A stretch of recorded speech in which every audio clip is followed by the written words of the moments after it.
एक पशुपति व्रत होता है। यदि कोई विशेष समस्या हो जो आप नहीं बता सकते किसी को, बहुत तकलीफ चल रही हो, बहुत कष्ट हो रहा हो, बहुत ज्यादा दुखी हो, तो 5 सोमवार पशुपति व्रत कर लो। कितने सोमवार? 5। पशुपति व्रत करने का नियम अच्छे से समझिएगा। 5 सोमवार करना है। कोई से भी सोमवार से चालू कर सकते हो। कैसे करना है? सुबह के समय पर भगवान शंकर का अभिषेक पूजन करने मंदिर में चले जाओ, पूजन अर्चना आराम से कर आओ। शाम के समय वही थाली लाकर घर में रख लो। सुबह के समय फलहार कर लो या मीठे का भोजन कर लो। अर्थात मीठा का भोजन मतलब फलाहारी भोजन, जो भी मीठे का है वो करें। शाम के समय घर से 6 दिए लगाकर लेके जाएं घी के। कितने दिए? 6। साथ में कुछ मीठा बनाकर लेकर जाएं। शंकर जी के मंदिर में जाकर मीठे के 3 हिस्से कर दें। 2 हिस्से मंदिर में रख दें, 1 हिस्सा अपने साथ लेकर आना। मंदिर से जो 6 दिए लेकर गए हो वो 5 दिए भगवान शंकर के सामने लगा दो पशुपति नाथ के नाम से, अपनी कामना कर दो। 1 दिया वापिस रख के थाली में लिया। जब घर में प्रवेश करें, घर के अंदर प्रवेश करते समय राइट भाग में प्रवेश करेंगे, उसका सीधा हाथ प्रवेश करते समय राइट भाग में जो दिया लेकर आए हो वो दिया दरवाजे के बाहर लगा दीजिए। घर के अंदर प्रवेश कर जाओ। जब भोजन करो शाम को, तो जो आपने 3 हिस्से करे थे उसका जो हिस्सा लेकर आए हो वो हिस्से के साथ में भोजन कर लीजिए। इसको कहते हैं पशुपति व्रत।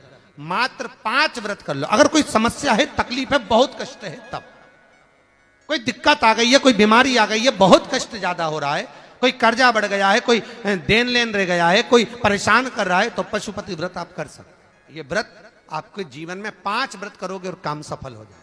इसको कहते हैं पशुपति व्रत।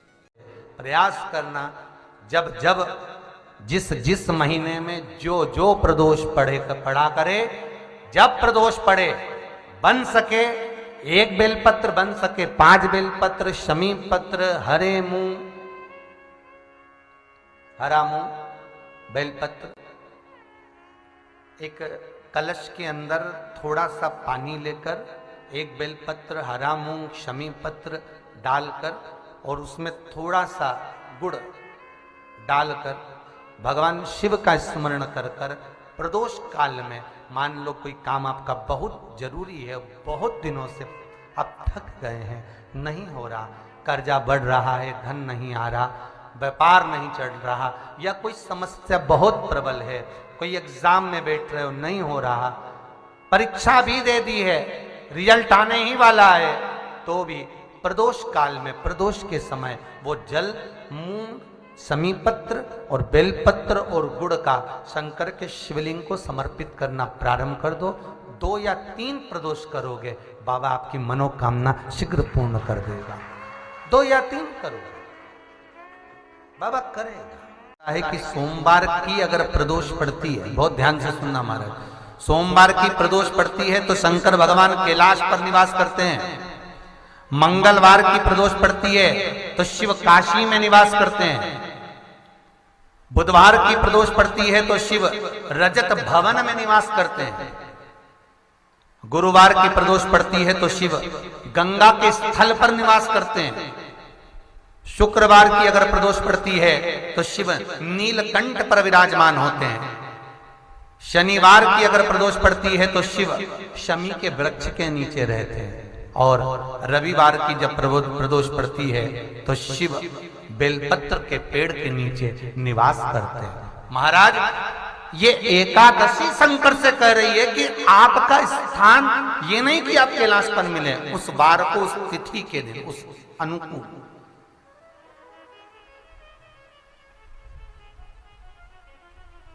हमारे यहां कहते हैं सोमवार की जो प्रदोष पड़ती है वो इच्छा पूर्ति करती है। मंगलवार की प्रदोष रोग से मुक्ति देती है। बुधवार की प्रदोष कामना की पूर्ति करती है। गुरुवार की प्रदोष शत्रुओं का नाश करती है। शुक्रवार की प्रदोष सुख और शांति देती है। शनिवार की प्रदोष संतान का सुख देती है। और रविवार की प्रदोष जो काम दुनिया में कोई नहीं कर सकता वो अचूक फल की प्राप्ति रविवार की प्रदोष करा देती है। महाराज ऐसी प्रदोषों का नियम वर्णन किया चाहिए। भगवान कहते ठीक है तू थोड़ी देर खड़ी हो, एकादशी सम्मुख खड़ी हुई। पार्वती जी ने जिस अंगुष्ठ का जल पीने के लिए लिया था हाथ में, बस पीने ही वाली थी, शंकर भगवान ने वही हाथ में जल लेकर एकादशी के हाथ में उसको देकर कहा, ले, ये मेरे द्वारा निर्मित एक व्रत है जिसे त्रयोदशी के दिन तूने मांगा है, मैं तुझे देता हूं। आज इस व्रत का फल मैं तुझे प्रदान करता हूं। अब तू जिस जीवात्मा को लेकर जाएगी उसका पाप प्रबल नहीं होगा। किसी स्त्री, पुरुष, बालक, बुजुर्ग जो भी होगा जिसने प्रदोष का व्रत करा होगा, वो जीवात्मा को तू किसी फल की कामना से नहीं, स्वतः ही लेकर चली जाए। उसमें कोई कामना नहीं है। बन सके जीवन में 11 प्रदोष या 26 प्रदोष करने के बाद आप उसका उद्यापन कर विराम भी दे सकते। पर जीवन में एक बार प्रदोष का व्रत मौका मिले, जिस कामना से, जिस दिन का भाव आपके मन में आए कि मुझे रोग से मुक्ति पाना है तो ये प्रदोष मुझे करना है, मैं रोग मुक्ति के लिए, हम जो भी आपके मन में आ रहा है, संतान प्राप्ति के लिए शनिचरी प्रदोष, आप उसका स्मरण करें। फिर लिखा शिव महापुराण में, बड़ा सुंदर लिखा वेदव्यास जी ने, मान लो आप प्रदोष का व्रत नहीं कर सकते, आप अगर व्रत नहीं कर सकते तो प्रदोष के दिन, प्रदोष काल में शाम का समय सूर्यास्त का कुछ पल, कुछ घड़ी के पहले से लेकर बाद तक का प्रदोष काल के अंतर्गत आप शंकर जी के मंदिर में जाकर 1 लोटा पानी, 5 बेलपत्र भी अगर समर्पित करते हैं तो संपूर्ण प्रदोष का फल आपके भाग्य में प्रबल हो जाए। शिव महापुराण में जिस प्रदोष व्रत का हम वर्णन करते हैं, जिस प्रदोष के दिन का आपको बधाई कल हमने दी थी कि प्रदोष की आपको बधाई हो, प्रदोष शाम का जो समय होता है, प्रदोष काल जो होता है, उसका वर्णन जब हम करते हैं, ये प्रदोष की पूजन का विधान किसने बनाया, ये प्रदोष की पूजन का नियम किसने बनाया, ये प्रदोष की संध्या काल का, प्रदोष के समय का पूजन का विधान कौन बनाया, ये प्रदोष के समय पर 1 बेलपत्र चढ़ाने का विधान किसने बनाया, प्रदोष के समय पर 1 समीपत्र चढ़ने का विधान किसने बनाया, प्रदोष के समय पर अगर मान लो कोई भिखारी से भिखारी व्यक्ति भी है जो ठेला चला रहा है, उसके पास में खाने के लिए कुछ नहीं है, फटे कपड़े पहन रहा है, उसकी जिंदगी में कुछ भी नहीं बचा और कर्जे में लदालूम हो गया, एक चावल का दाना अगर वो प्रदोष के दिन, प्रदोष काल में शाम के समय पर शंकर के शिवलिंग पर चढ़ा देता है तो 3 या 4 प्रदोष में उसका कर्जा चूकना प्रारंभ हो जाता है। प्रदोष का विधान,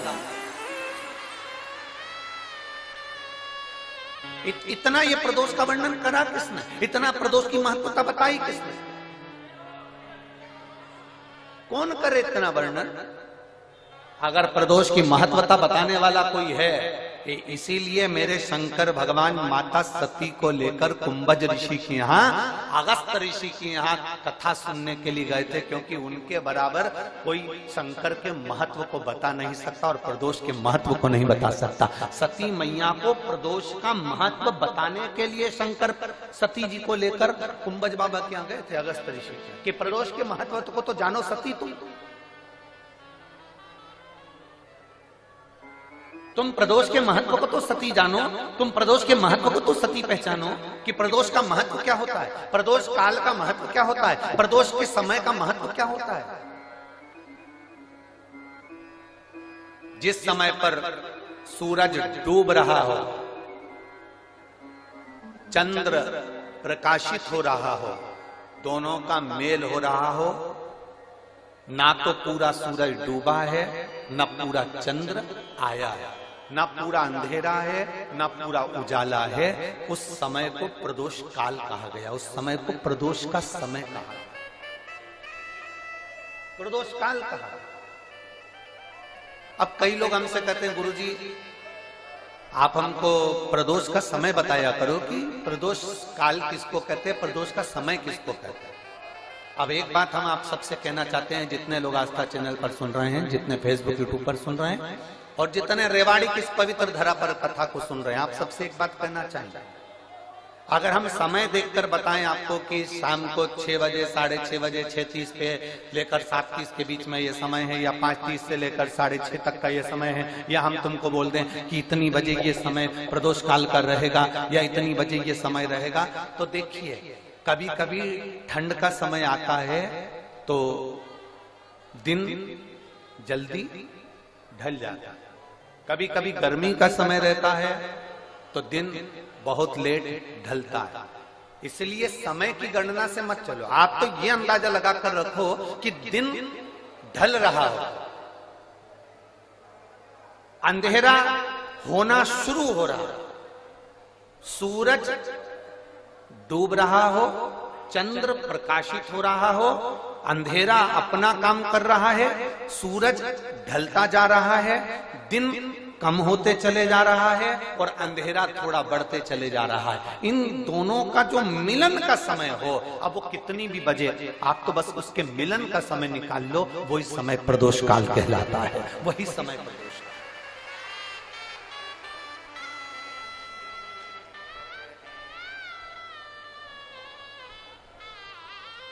अब प्रदोष काल की पूजन का विधान किसने बनाया? कोई आपसे पूछे तो क्या बताओगे?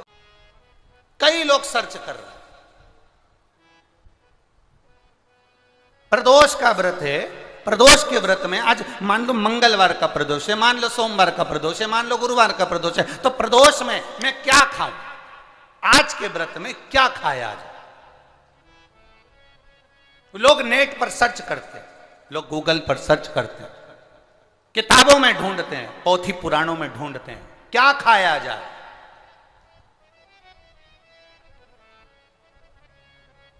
हम क्या खाएं जिससे भगवान हमारे व्रत को स्वीकार करे और हमारे व्रत को स्वीकार करे और हमें दर्शन दे? हम क्या खाएं?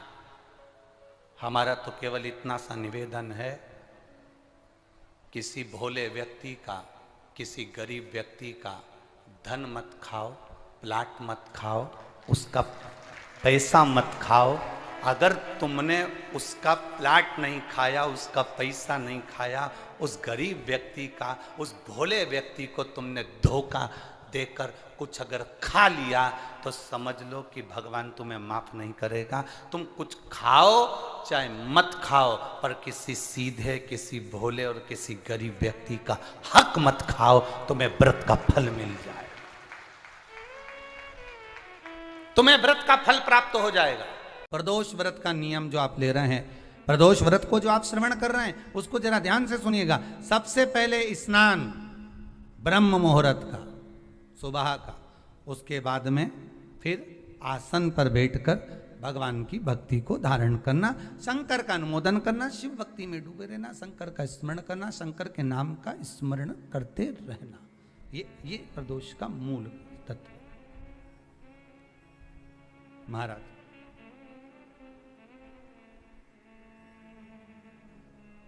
प्रदोष व्रत करने वाले को भोजन नहीं करना चाहिए, ध्यान दीजिएगा। फलाहार करो, उसमें भी नमक का सेवन मत करो। प्रदोष व्रत में नमक का सेवन वर्जित होता है। कारण क्या कारण होता है? उसका एक कारण माना गया, नमक की वर्जितता। जिस समय पर एक नगर में एक ब्राह्मणी रहती थी, बहुत भाव से सुनिएगा, प्रदोष व्रत, नमक को त्यागने का भाव। प्रदोष व्रत की किताब में भी मिल जाएगा आपको, आप पढ़ेंगे तो सुना होगा आपने। एक ब्राह्मणी रहती थी एक नगर में, उसका पति नहीं था, छोटा सा बालक एक साथ में रहता, छोटा सा बालक। अब ब्राह्मण के घर की धर्म पत्नी है,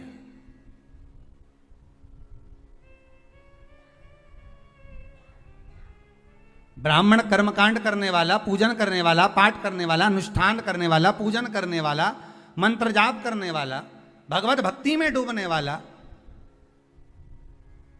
ब्राह्मण तो चले गया, ब्राह्मणी बच्चे के साथ रह रही, क्या करे? वो अकेली निवास कर रही है।